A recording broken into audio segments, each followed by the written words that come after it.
I sat there with Khargeji and I listened to it. And I must say, I struggled through the President's address to maintain my attention on what was being said, because I had heard pretty much the same President's address the last time and the time before that and the time before that. And it was the same laundry list of things that the government has done. We have done this, we have done this, we have done this, 50 or 100 things that the government has done. And so while I was sitting there, I was thinking, okay, I am being critical about what is being said. And I am saying that this is not the type of President's address that should be delivered. Well, the question came to my mind, what type of address would an India Gathbandhan government deliver? How would that address the future of this country? The future of this country is going to be decided by the young men and women of this country, the youth of this country.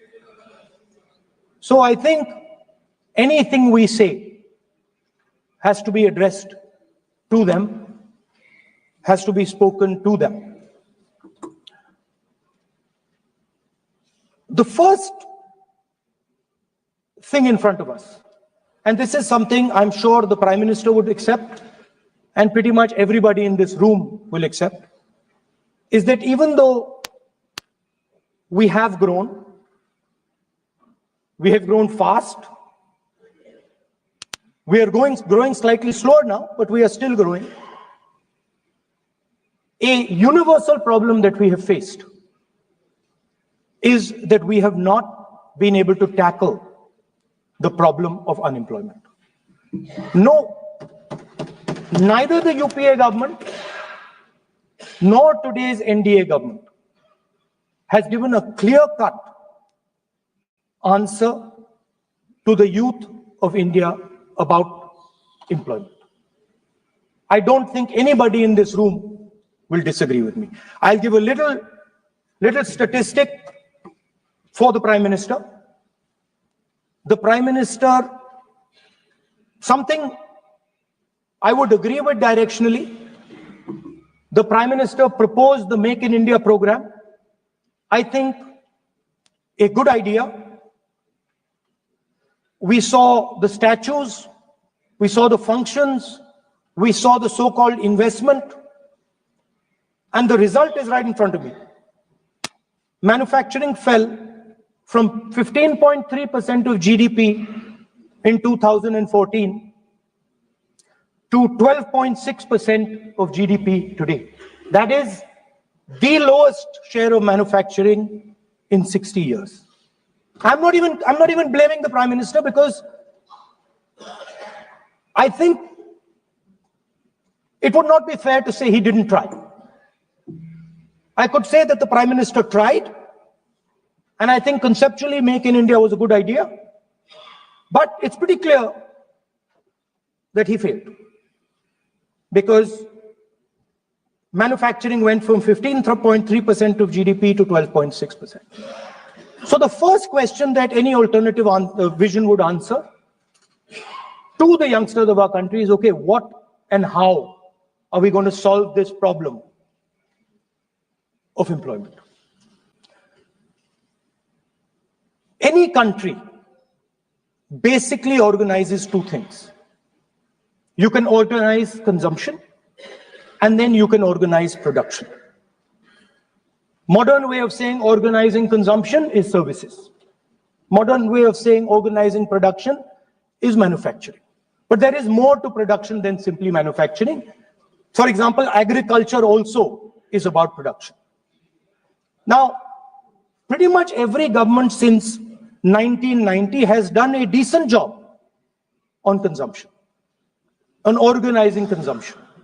Which are the companies that organize consumption? Uber organizes consumption.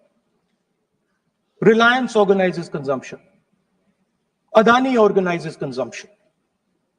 But we have, as a country, failed in organizing production. We have excellent companies that try to organize production. They are the Mahindras of this world. They are the Bajajs of this world. Part of Tata's organizes production, but the record of the country in organizing production is dismal. And essentially what we have done is we have handed over the organization of production to the Chinese. So this mobile phone, even though we are saying we make this mobile phone in India, that is not a fact. This phone is not made in India. This phone is assembled in India. All the components of this phone are made in China. The network that has produced this phone is made in China, is owned by China. So every time we use a phone, every time we wear a Chinese shirt, a Bangladeshi shirt, every time we wear a pair of Chinese sneakers, we are paying a tax to China. Because some Chinese youngster is earning a salary to make or to produce that product. So the first message I would give in a presidential address would be that India has to focus completely on production. Because if we do not focus on production and we continue to focus only on consumption, we will find that we will run huge deficits, we will increase inequality, and eventually we will run into a serious problem. Social problem because of unemployment, which we are already facing. If you look at the numbers of the amount of people who are in jail, if you look at the numbers that are spent on internal security, if you look at the numbers spent on our police forces, they all spiral. They're all rising. And everybody understands that social tension is on the rise in India. So now the next question comes, okay, so where is this employment going to come from? What is India going to produce? And for that, I'd like to tell all the youngsters of this country that there is a revolution taking place, an exciting revolution. The world is transforming completely. And the change that is taking place, at the heart of the change that is taking place, we are moving from the world of the internal combustion engine to the world of the electric motor. We are moving from petrol to batteries. We are moving wind, solar, potentially nuclear energy. So our entire way of moving is changing. And this is going to change every single thing. It is going to change warfare. It is going to change medical treatment. It is going to change education. It is going to change how we eat. It is going to change every single thing. Now, the last time there was a revolution called the computer revolution, the government of India had a clear focus. We looked at that revolution. It was the Congress government. We looked at the revolution and we decided clearly that we are going to focus on the development of software. And we rode the wave of that revolution. And today you can see the result. I remember people laughing. I remember people laughing when the computer was being talked about. You mentioned Mr. Vajpayee. I respect Mr. Vajpayee, but Mr. Vajpayee gave a speech saying that computers are of no consequence to India. So, what is important when there is a revolution? What is important is that you understand what are the drivers of that revolution and where exactly do you need to focus, where exactly do you need to sit in that revolution.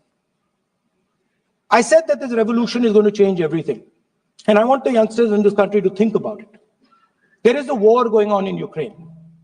The war in Ukraine is actually a war between the internal combustion engine and the motor, the electric motor. The electric motor is inside the drone, the engine is inside the tank. And if you look at what is going on in Ukraine, the tanks are dying by the thousands. And small little drones with electric motors, small batteries, not much bigger than that, are destroying the entire tank artillery infrastructure of both Ukraine and Russia. So the drone is the electric motor. The drone is the battery. The drone also needs to see. So the drone is a camera. In the same way, electric cars, the electric car is a motor. The electric car is batteries. The electric car is cameras. Robots are exactly the same thing. Robots are electric motors, multiple electric motors with cameras, with batteries. And this is what the revolution is going to look like. So there are basically 4 technologies that are driving this entire change in mobility. Electric motors, batteries, optics, and then on top of that, you can apply AI. Now people, I want to tell the youngsters of this country, people talk about AI. But it's important to understand that AI on its own is absolutely meaningless. Because AI operates on top of data. Without data, AI means nothing. And if we look at data today, there is one thing which is very clear. Every single piece of data that comes out of the production system in the world, the data that was used to make this phone, the data that is used to make electric cars, the data that is used to make basically all electronics on the planet today is owned by China. And the consumption data is owned by the United States. In China, the consumption data is owned by China, but in India, companies like Google, companies like Facebook, companies like Instagram, X, they own our consumption data. So if India wants to talk about AI, it has to first answer the question, what data is going to power that AI? And the answer today is India does not have that data. Neither does India have production data, neither does India have consumption data. We have handed our consumption data to the big American companies, and the production data we don't have anyway. So what would that vision look like? The first thing, we would start getting youngsters excited about this revolution. We would start to introduce the idea of a completely new way of moving, a complete revolution in how things move. We would start teaching our children in schools about batteries, about electric motors, about how these things combine, about how drones, robots, electric cars are structured, how they will work together. And most important, we have to start building a production network so that we can get access to production data. Now, what would we focus on? We would not give you a laundry list. China has at least a 10-year lead on India in this space. China has been working on batteries, robots, motors, optics for the last 10 years, and we are behind. So what would our president's address say to the youngsters?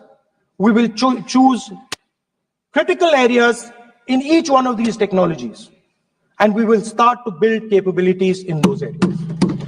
The second thing we would do, we would ensure that our banking system is not captured by 2 or 3 companies that basically do not allow you to build a production system. But our banking system is open, is dynamic, and is accessible to small and medium businesses and to millions and millions of entrepreneurs who want to take part in this revolution. Our foreign policy would take into account this revolution. When we talk to the United States, we would not send our foreign minister to invite our prime minister to his coronation. We will not send him 3 or 4 times, please invite our prime minister. Because if we had a production system and if we were working on these technologies, the American president would come here and invite the prime minister. So it is important to understand where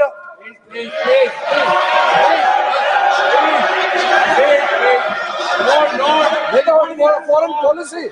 He's not opposing. Leader of opposition cannot make such serious, unsubstantiated statement.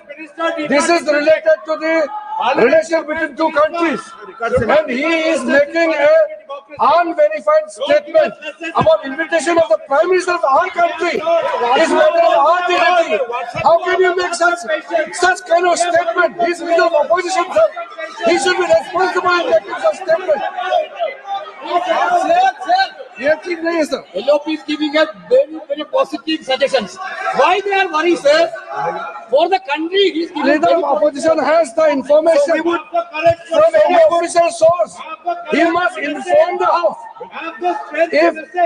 If leader of opposition has the information, please inform the House. Okay. Who has told you that foreign minister visited for the purpose which you have mentioned? You must specify it. So I'm sorry that disturbed you, that question. I apologize for disturbing your peace of mind. It's okay. I've apologized for disturbing your peace of mind. I'm sorry. To apologize for lying to the House. ऐसा नहीं होता है. तो serious होना चाहिए leader of opposition को. कम से कम देश के मामले में तो एक हो. देश के मामले में तो एक वॉइस से बोलना चाहिए. ये गलत बात है. ये ठीक नहीं है. लीडर ऑफ अपोजिशन को इस तरह का बयानबाजी नहीं करना चाहिए. ये गंभीर विषय पर चर्चा चल रही है. So we would start by telling our young men and women that they have to be at the forefront of this revolution. We cannot afford that the Chinese are at the forefront of this revolution. Number one.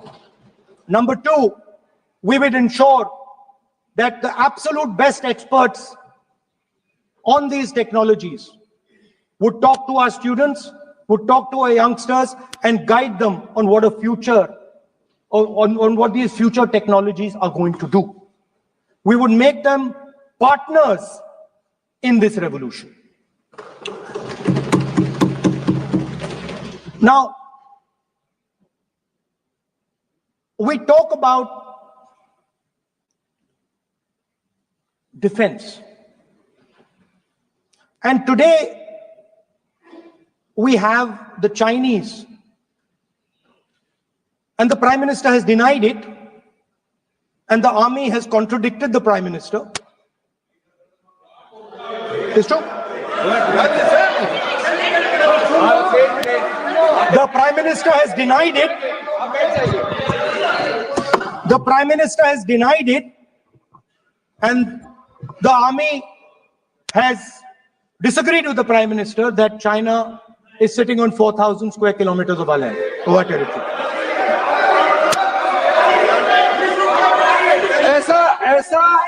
ऐसा इस सदन में अब मन चाहे बात नहीं बोल सकते. ये बिल्कुल ठीक नहीं है सर. ये सीरियस मामला है. आप फॉरेन पॉलिसी पे, बॉर्डर इश्यू पर आप अपना कैसे मजाक बात कर सकते हैं? अपना मन कहानी आप बना के बोल रहे हैं. ये तो बहुत सीरियस मामला है. प्रतिपक्ष नेता जो आप विषय बोल रहे हैं, उसके तथ्यों को सदन के पटल पे रखना. आप अनुरोध है लीडर ऑफ अपोजिशन बोले, हम लोग शांति से सुनेंगे. ये आपका अधिकार है बोलने का, मगर आप मन चाहे ऐसा सीरियस इशू पे कैसे बोल सकते हैं? ये सीरियस मामला है. आप सदन में बोलते हो, फॉरेन मिनिस्टर के पास बोलते हो, सीमा का बात ऑफिसर बदल से अलग बात करते हैं. ऐसा मत बोलिए. ये देश के लिए ठीक नहीं है. आपको सीरियस होना पड़ेगा लीडर ऑफ अपोजिशन. ये गंभीर मामले को आप ऐसा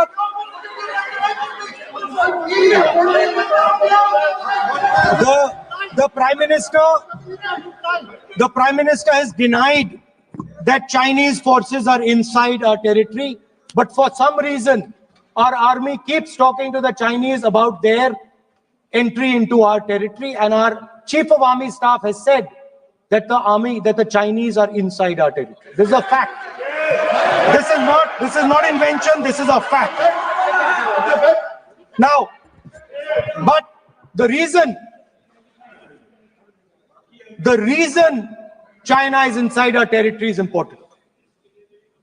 Because people think that wars are fought between armies and their weapons. But the fact of the matter is that wars are fought by industrial systems. The fact of the matter is that China has an industrial system that is far stronger, far bigger than our industrial system. And that is why they have the guts to come inside this country. The reason China is sitting inside this country is because Make in India has failed. The reason China is sitting inside this country is because India is refusing to produce. And I am worried that India is going to give up this revolution to the Chinese once again. The reason I made this reference is because everything is connected. If and when we fight a war with China, we will be fighting with Chinese electric motors, Chinese batteries, Chinese optics, and we will be buying Chinese motors, Chinese optics, Chinese batteries. It is a non-sustainable proposition. That is why for our security, for the future of our children, for the future of our country, we have to build a production system, and we cannot allow this revolution to go by. Now, the next step, we have a strategic partner called the United States. The partnership should focus on how India and the United States can work together to take advantage of this revolution. That is what the conversation should be on. Please understand that India is as important as the United States for the simple reason that they cannot build an industrial system without us. They cannot build a production system without us. No matter what they say, the Americans simply cannot do what India can do because their cost structure is much, much, much more expensive than ours. We can build things that the Americans would never imagine. India can do that. So that would be the first part of the president's address. We would talk to the youngsters in India and say to them, we want you to be partners in this revolution. We want to change the Indian banking system so you can have access to it.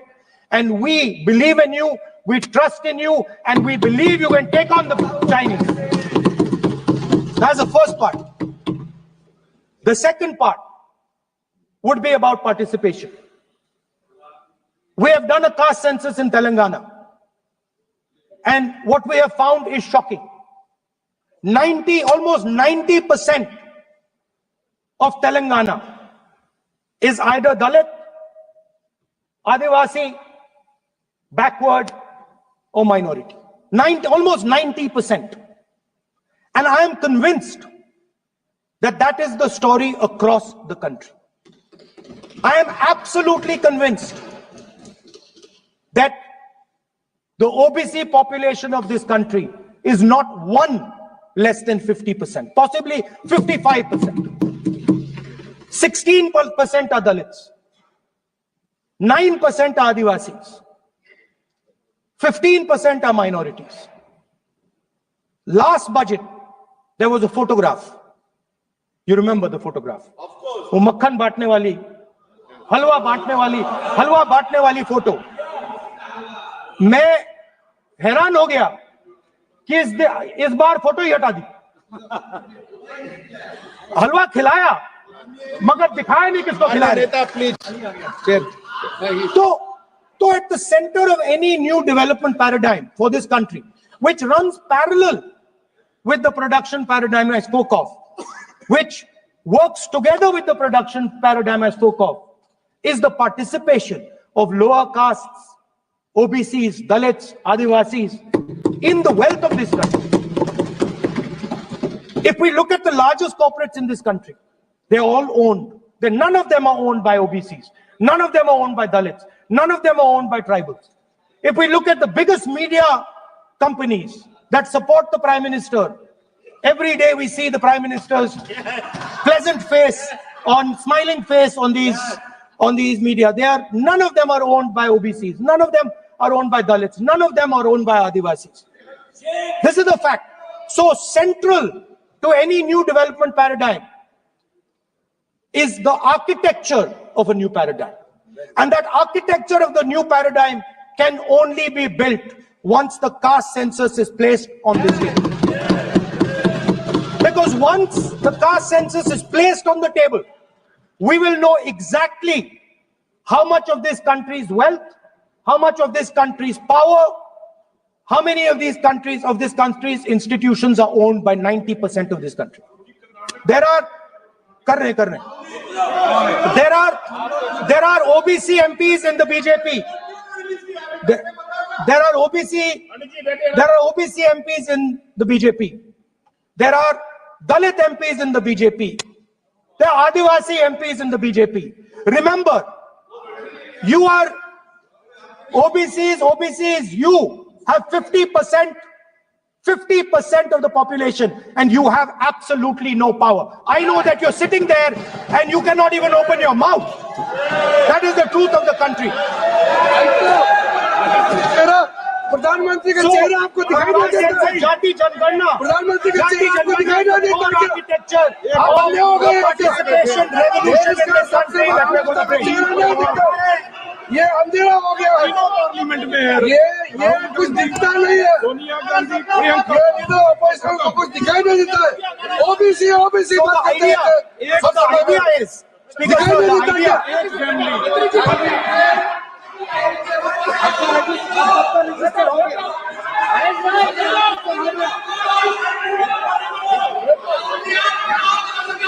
Register हो गया।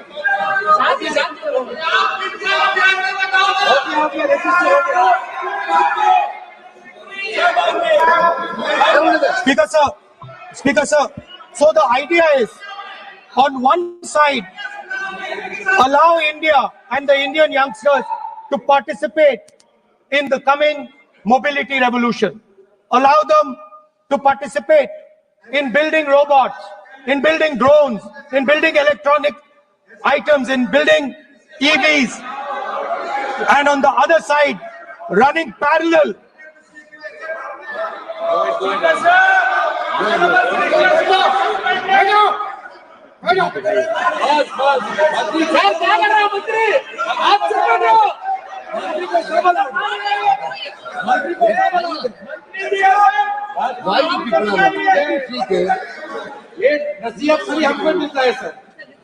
मैंने उनको ही मना The country, Speaker sir. ऐसा नहीं है। आप So, भी बहुत डिस्टर्बेंस करते हैं। okay, Speaker sir. So parallel ideas. One idea: participate in the mobility revolution. Whether you're thinking of economy, weapons, production, healthcare, India should participate in this revolution. India should become the master of the electric motor, master of the battery, master of optics, and master of AI applied on top of that production system. Now imagine the power of AI when we apply it to the caste census. You imagine what we will do with AI and what we will do with the social revolution in this country when we start to apply AI on the data that we get from the caste census. So we are going to run a parallel track. On one side, participation, revolutionizing the participation of Dalits, OBCs, Adivasis in the ruling of this country, in the institutions of this country, in distribution of wealth of this country. And on the other side, parallel track, challenge the Chinese and participate in the revolution and defeat the Chinese in electric motors, batteries, solar panels, and wind. So that is the first two parts of any presidential election address that any India Gathbandhan leader would give you. The final, of course, we go back to the Constitution. This, our favorite, just like the production system, is a weapon, just like Jati Jangarna is a weapon of transformation. This is what the entire architecture is built on. I remember before the elections, all of you were saying 400 par, and you were saying you would change this. And then I was glad to see that the Prime Minister walked in and then was forced to bow his head in front of the Constitution. It was a moment of pride for all Congress people that we had explained to the Prime Minister and to the whole country that no force will dare touch this. I know that the RSS has never accepted this. Mohan Bhagwatji has said that India didn't get independence in 1947. He has said that this constitution is meaningless. I know that that is at your heart. We will never let your dream come true. This constitution is going to rule India always. Now, एक minute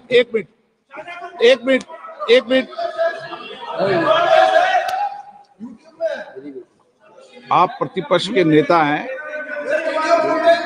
मेरा आपसे आग्रह है कि जो विषय आप रखें वह तथ्यों के आधार पर रखें, उचित होगा। मैंने आपको पहले भी कहा, और जो सदन के सदस्य नहीं है उनकी चर्चा न करें। मैं बताता हूं सर, मोहन भागवत आप नियम प्रक्रियाओं की पालन करें, आपसे अपेक्षा। सर, मोहन भागवत जी ने स्टेटमेंट दिया। मोहन भागवत को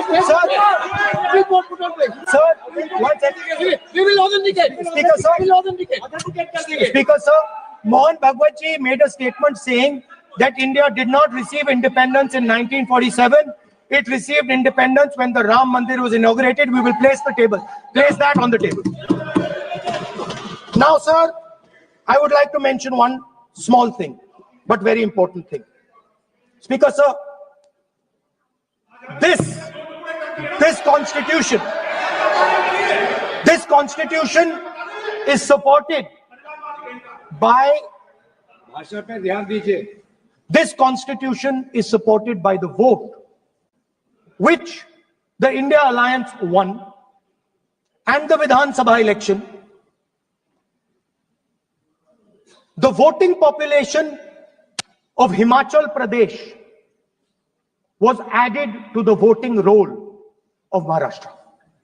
Meaning the entire population of Himachal Pradesh was added to the voter rolls of Maharashtra.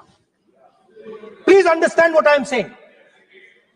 In Lok Sabha, the difference between Lok Sabha and Vidhan Sabha was the population of Himachal. The entire population, almost 70 lakh new voters suddenly arrived between Lok Sabha and Vidhan Sabha. Now, the most interesting part, and the Prime Minister is not looking at me.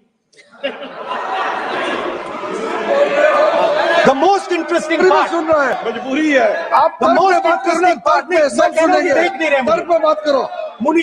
suddenly. The most interesting part is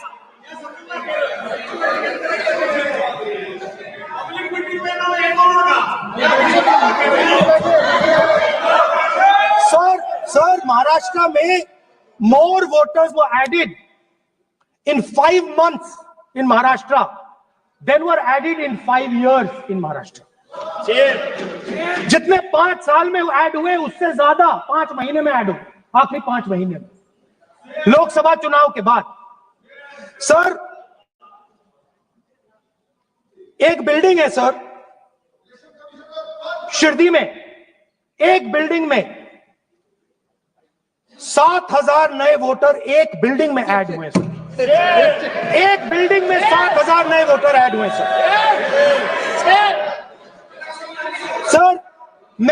मैं कोई आरोप नहीं लगा रहा हूं, मैं सिर्फ ये कह रहा हूं सर कि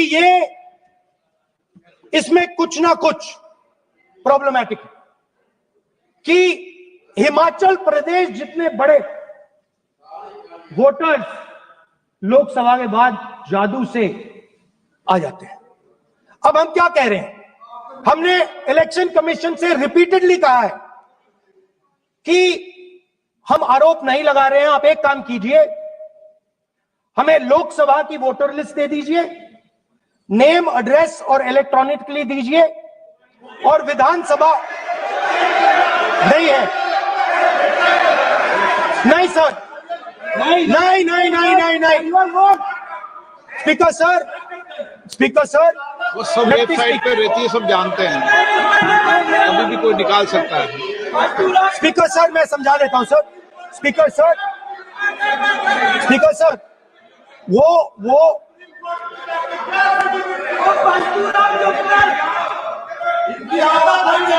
speaker sir, we have asked, speaker sir,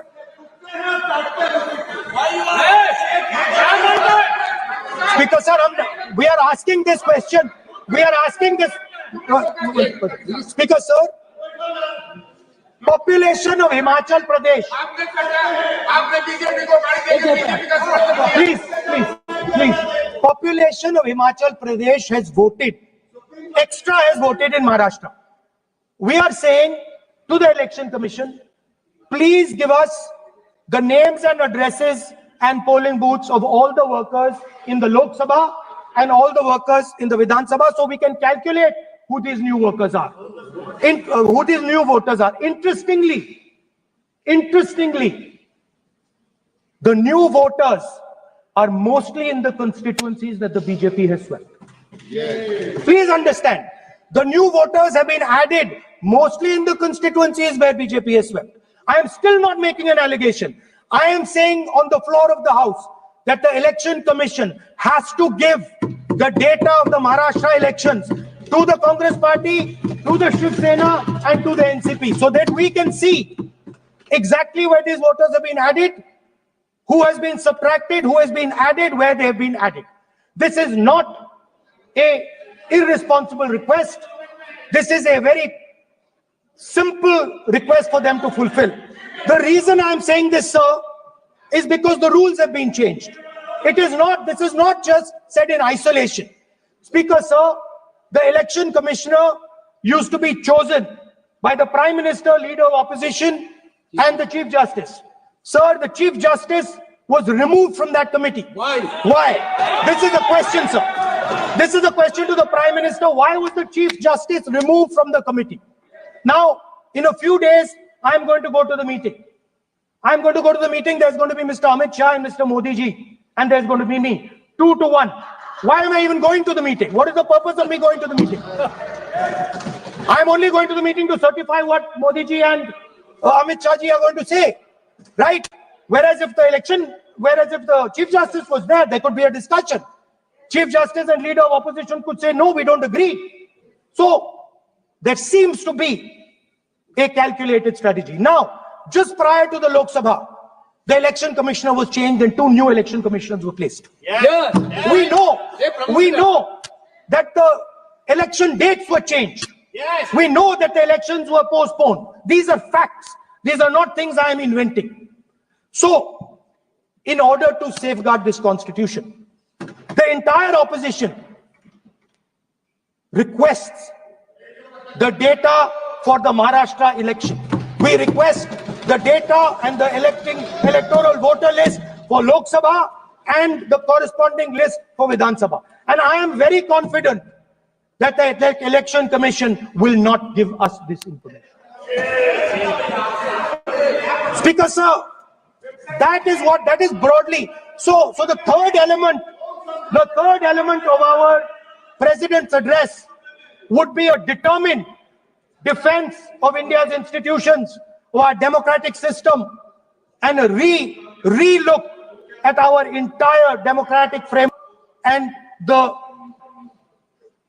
looking again at all the institutions that have been taken away from the people of India. So those would be the type of things that we would say in a presidential address. I'd like to finally say one thing. In the last, थोड़ा बढ़ा देता हूं, अब मैं थोड़ा और खींचूंगा, अब और खींचूंगा. So in the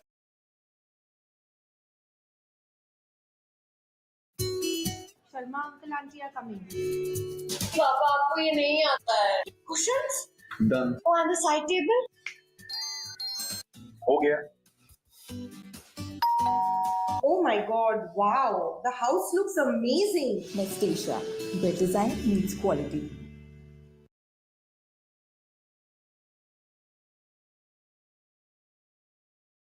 There is a philosophical basis to this. There is even a deep philosophical basis to this. I showed you the picture of Shivji, which you didn't allow me to show. I showed that picture for a reason. What does that picture tell us? If you look at that picture carefully, it tells us focus carefully. Do not get distracted. Do not look here and there. Do the job at hand. So there is a philosophical basis to the speech I have given. I have not told the House and the country that we will do this, and this. This is the philosophy of Shivji. Say what you have to say, but be clear that you're going to do that one thing and don't do 56, 70 different things. So there is a link between our philosophical tradition, our religious tradition, and what I'm saying. And that is what India needs to do. India needs to connect the past, the values of the past.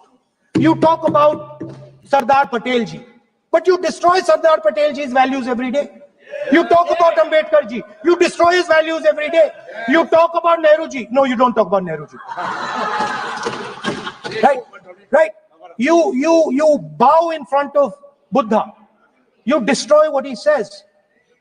So the point is, you have to be truthful to what you are, right? And it is important that when you are giving a way forward to the nation, there is clarity of purpose. There is no hatred, there is no violence, there is no anger, because these things are destroying our country. So my speech has not been angry, has not been nasty. My speech has been very polite, very kind, and I thank the Prime Minister for coming and listening to it. माननीय श्री नरेश चंद पटेल,